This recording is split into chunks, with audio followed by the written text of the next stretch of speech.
Pegasus Test. On today's edition, we're going to talk about Czech desert pattern field gear.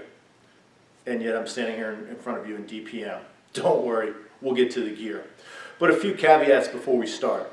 This is some random pieces of gear I was able to pick up very inexpensively. This is not a complete loadout by any stretch of the imagination, but it is to make you aware of this low-cost gear that is in brand new condition that's actually pretty functional. And we're going to go over the pieces that I got, and we'll explain why they have functionality and why they're a good deal for you. For $23, I literally picked up everything you see in front of me. And it's all in as new, unissued condition. So let's go over a quick overview of this equipment. See what you get and what the utility of it is. To start off, you get this belt. It's a simple web belt that works on a simple buckle, just like your pants belt, made of heavy-duty nylon. It's functional as a belt. Would I rather have a USGI web belt? Oh, heck yeah. Would I like to have a lot more modern battle belts? Heck yeah. But this will be functional for its price. It will do the job it's intended to do. I would think a good use for this belt would be as the inner belt on a battle belt, where you slide it through so you have all your molly on you. It's probably going to be a very good functionality for that, and I'm going to give that a try to see if that's actually a valid thing. The next pouch you get is an e-tool carrier. Then you get a grenade pouch, and then you get, which is in the advertisements billed as an ammunition pouch, but isn't actually. And we'll go over that more in depth when we go over the individual pieces here. All right, close up of my best parts. Nah, don't get too excited. We're talking about the belt here. Okay, gang? So here it is on a pair of British DPM style pants, and it's a perfect way to showcase this belt. It's heavy webbing, not as heavy as a US war belt, but the British tend to wear these types of belts here, hence why you get the big loops on their trousers. So it serves as a pants belt pretty good. It's fairly stiff, so it would be an okay belt to use on the range at a match. There's a lot better choices out there, but this would get the job done. Right here you see you have a series of eyelets, so it's size adjustable. The running tail goes into a metal clip right here that keeps that under control so it's not out flopping around.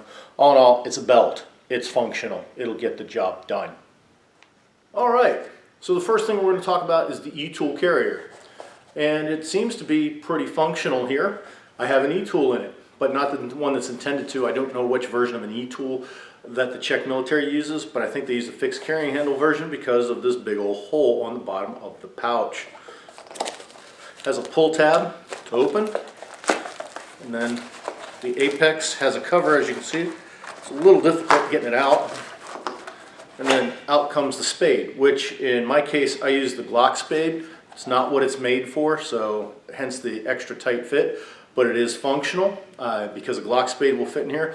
I'm absolutely sure a USGI style field entrenching tool would fit in there, and of course whatever the Czech model is or any fixed handle type entrenching tool will probably fit in this pouch. But there's some other good uses for this pouches. Let's go over them. Okay, so I said there's other good uses. Well, let's look at this first one as a magazine pouch carrier.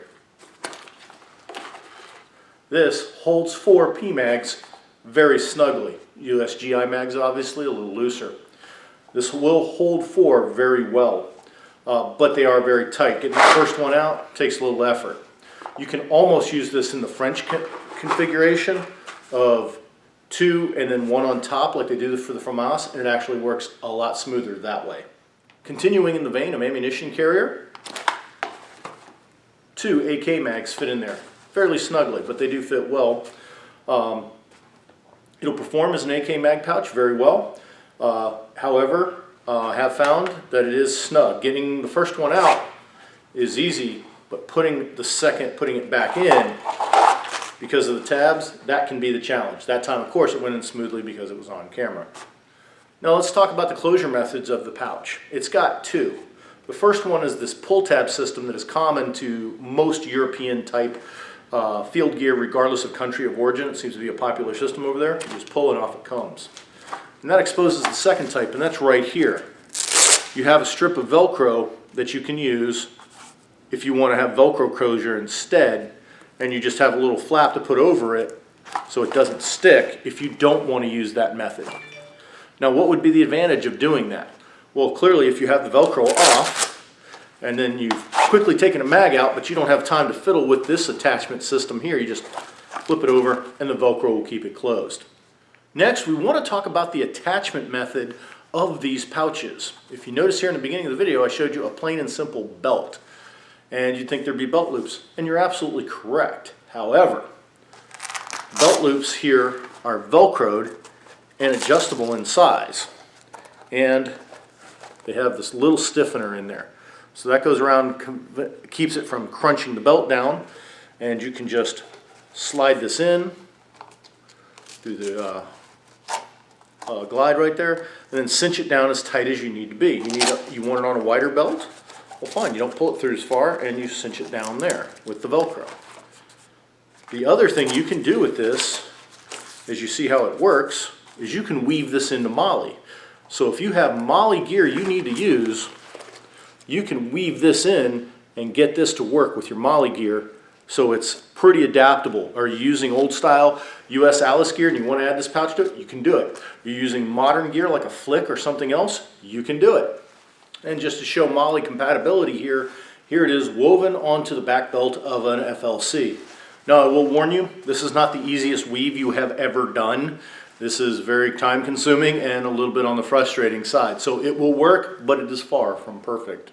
Our next pouch is a grenade pouch.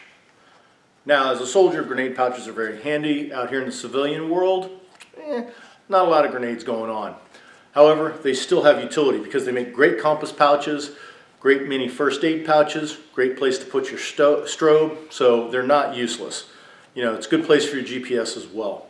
Now, this has the same attachment system on it that we have on the E-tool carrier, so very viable system. You know, like say MOLLE or belt capable, so if you run Alice gear, you can use this. You run FLC or other MOLLE type gear, this will work as well. You have the pull system option to get it open. Inside your pouch, you've got enough volume for, like I said, a compass, a GPS, small flashlight, whatever you want to put in there. Also, you have a Velcro option on this too. Peel these tabs off here if you want to use the Velcro option, and then you have Velcro here on the side of the pouch. So if you prefer just to have it so you can open it and close it very easily and not mess with this tab, or just have two means of securing it so you don't lose the piece of gear you put in here, this is a pretty good pouch. Also, the nice thing about it, this back is very stiff. So when you put it against your gear, it's going to be nice solid mounting, not flopping around, say like an old Alice compass pouch. All right, and I believe I've saved what is the best for last. Now, all the advertisements for this call this an ammunition pouch, and I don't think so, for two reasons. One, on the inside there's a tag, and while the tag is in Czech, I think it says it's a universal pouch. And that makes sense, because the pouch, as you can see by my hands here, far too shallow for a mag. The Czechs either use the VZ58 or one of the Bren rifles, using either AK pattern type mags or using AR pattern type mags. And neither one of those will fit in here. You can't even get one, because if you put it in there, the lid will not close. So it's not an ammunition pouch in that sense. Now, let's take a look at the inside. Standard pull open like we have. And as I've mentioned on the other pouches, you have the option for Velcro closure, or you can use the two in combination. But here, let's look inside this pouch. You've got loops here on the top, and the whole inside perimeter, each side of the pouch on the inside, get as close as I can here, has elastic loops. So the natural reaction to that is, oh, this is for shotgun shells. And I say no for two reasons. Reason number one, the Czech's not known for using shotguns. It's not a major weapon system for it as it says in the US military or police forces. So I don't think they'd have a dedicated pouch for that weapon system. Also, the pouch, the loops here, they're too big for shotgun shells. You put them in, they slide straight through, and the pouch itself is too deep for shotgun shells. In theory, I could get two layers in here, and yet there's only one row of elastic near the top, and on the side, that is way too big for a shotgun shell. That's almost like 40 millimeter. So then I thought, flares, 26 millimeter flares. yeah, they'd work for that. Seems strange there'd be a dedicated pouch for it, but you know, weirder things have happened. But no, when I saw a universal pouch inside on the label, or what I'm assuming says universal pouch, I think it's just that. You can use it for whatever you want, and what I really think it's good for is being an IFAK. That's right. It holds a US style first aid kit extremely well. And all those loops would be really good for putting your tourniquets and all your other items in there and keeping them organized. So bandages would fit in there, pill bottles would fit in there, all that really good. The other thing that makes me convinced that it's for an IFAK is this. Here on the bottom of the pouch, you have a layer of Velcro. That's the covering for it if you don't use it. And there it is if you do use it. Now, why would you need Velcro on the bottom of a pouch? That seems really weird. But if you're gonna put a red cross on it, or a sticker that says medical, or if you label your different things, i.e. this is my hypothermia kit, this is my airway kit, this is my bleeder kit, good as place as any to put it, because the person, if they need it, will probably be on the ground, and that laying like that is going to be a whole lot more visible. That's assumption on my part, but logic dictates that's probably the thought process behind it. I like how this holds the USGI first aid kit very well. The other thing I like about it, the size of the pouch and all the loops inside leave plenty of room for a tourniquet, pill bottles, other items, and with the loops they're not going to get out of control, lost when I pull out the main box.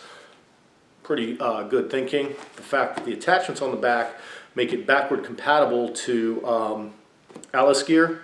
This might have to replace my first aid pouch that I've had on my gear in some form or other since 1987. Finally found out something good. But there are no deserts in Virginia or West Virginia or any of the other areas I normally operate in, so I'm going to have to dye this along with all the other gear. And once we do that, we'll let you know how that turns out and see if this is a good candidate for dyeing and hence being even more value to you. As I said at the start of this video, this is by no means a comprehensive overview of the entire webbing system used by the Czech military in a desert environment. It's just a few pieces that are randomly grouped together that are being sold on a lot of websites in the same four-piece grouping. It's fairly solid gear. It's definitely durable, and the price can't be beat. It's somewhere in the 20s. I paid $23. I've seen it as cheap as $21. I've seen it as expensive as $29. All that's irrelevant. That means it's roughly about the same price. So if you need pouches like this and you're looking to upgrade or build another rig, this is a good place to look. You're looking to have a loaner rig, very good place to start at low cost. It's hard to argue with. We hope you found this gear review helpful and informative. Please comment, like, and subscribe, and tune in for a future video where we dye this and try to make it OD compatible.